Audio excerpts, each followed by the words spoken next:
You don't really understand what darkness is until you're standing in the mountains away from civilization and traffic and light pollution. We left at 5 a.m. to hike the mountainside in pitch darkness, using the light from our phones to avoid tripping on the undergrowth until we reached the mirador overlooking Fuego to watch the sun break across the horizon. It's impossible to explain Guatemala without talking about the 37 volcanoes that form its terrain. There's magic in them. After millennia of belching ash and fire, the volcanoes gave Guatemala its greatest gift of all, its fertile soil.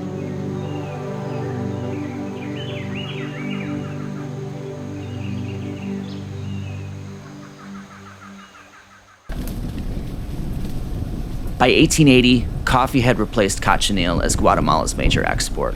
Railroads, originally planned to carry coffee from plantations in the highlands to the coast, expanded by 1910, when United Fruit Company took control of the country's railroads, with nearly every meter of track running from their plantations to the port. To build the lines, American railroad companies turned to immigrants in the U.S., promising steady work and a paycheck to send home. Railroads that haul bananas and other cargo are marvels of engineering. They penetrate jungle and mountain alike. One of the first banana railways took 25 years to build 100 miles of track. Among those laborers was one man who immigrated to the U.S. from Parma, Italy, named Valentino Bressani. Years went by, and Valentino stayed in Guatemala, working as a dairy farmer on his farm, El Canaleño. Eventually, he sold that farm and bought a new one, Mixqueño, to work with his son, Cesare, who'd come from Italy to reunite with his father. When war broke out in 1941, Jorge Ubico, Guatemala's dictator, waited to act. 2/3 of Guatemala's coffee was produced on German-owned plantations, with Germany a primary export market. But when the U.S. blacklisted doing business with German-owned enterprises, Ubico's hand was forced. He declared war on Germany and imposed a program of land expropriations, seizing land owned by Germans and deporting them to Germany or detention centers in Texas. 9 of the Pan American nations declared war upon the aggressors. Cuba, Costa Rica, the Dominican Republic, El Salvador, Guatemala. The owner of a coffee farm in the southwest of the country called San Jerónimo Miramar was a German Jew and feared deportation to Nazi Germany. So Don Luis started looking for a buyer for his farm, figuring that if he could sell before the land was taken, he might be able to leave the country safely and start a new life elsewhere. He'd heard of a hardworking, humble dairy farmer named Cesare Bressani and approached him to buy the farm, but Cesare couldn't afford it. When a neighbor's farm was expropriated, Don Luis grew worried and went back to Cesare saying, "I'm going to give you an offer you can't refuse. Give me the revenues from the coffee harvest for the next 5 years and the farm is yours." Cesare agreed. But since all the money from the coffee harvest went to pay off the farm, he bought cows and sold milk locally. But before the coup d'etat of Guatemala's democratically elected president in 1954, orchestrated by the U.S. government and the United Fruit Company, the U.S. donated powdered milk to Guatemala, collapsing its dairy industry. But the farm's new owner, whose family in Italy made cheese, reinvented, building a cheese factory at San Jerónimo.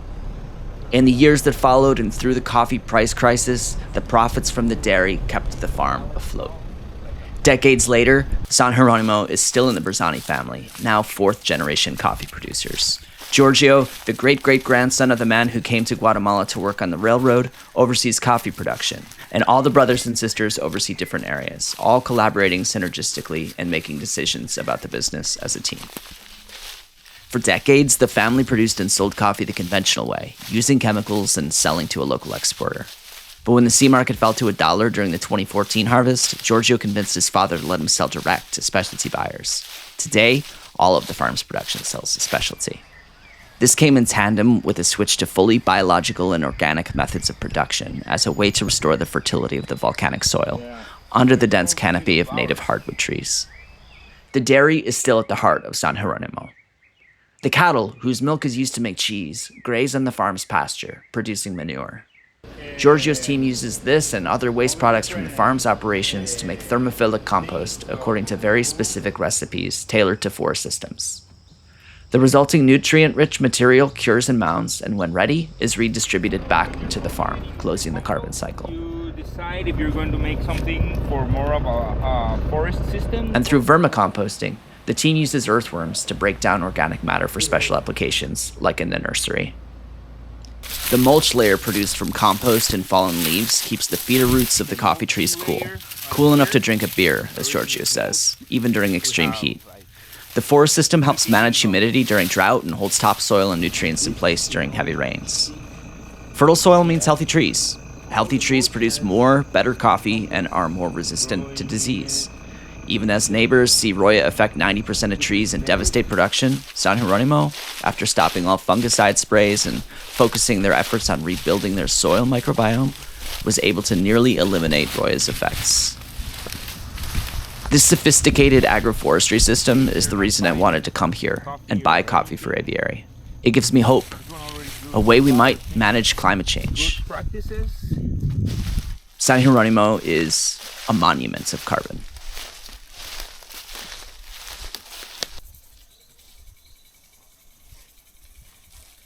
The farm practices adaptive genetic management, selecting plants with the most desirable traits on their farm, or best adapted, then grafting and cloning to replicate them for seed, then breeding those further and repeating the process until the genes stabilize.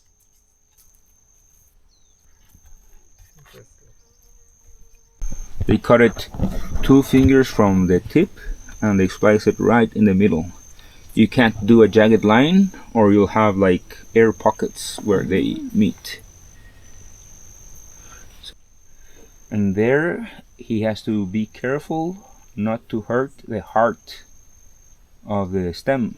So he's just peeling away the edges without touching the heart.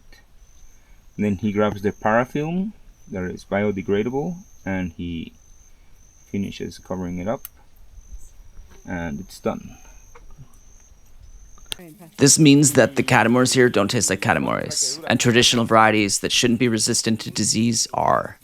And of course, the key to the nursery's success starts with its soil.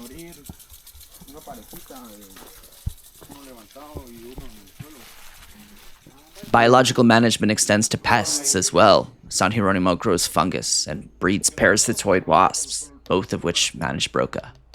There he's collecting only the wasps.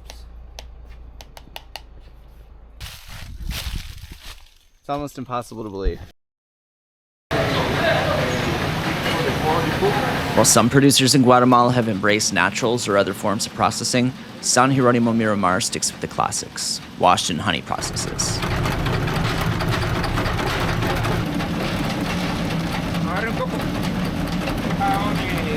They're rolling on the top.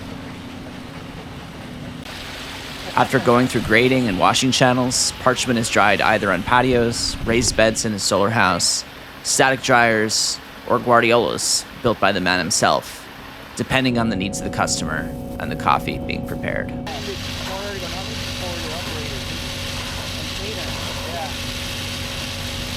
From there, it's put into Grain Pro and stored in a cool warehouse on premises until shipping. Yeah.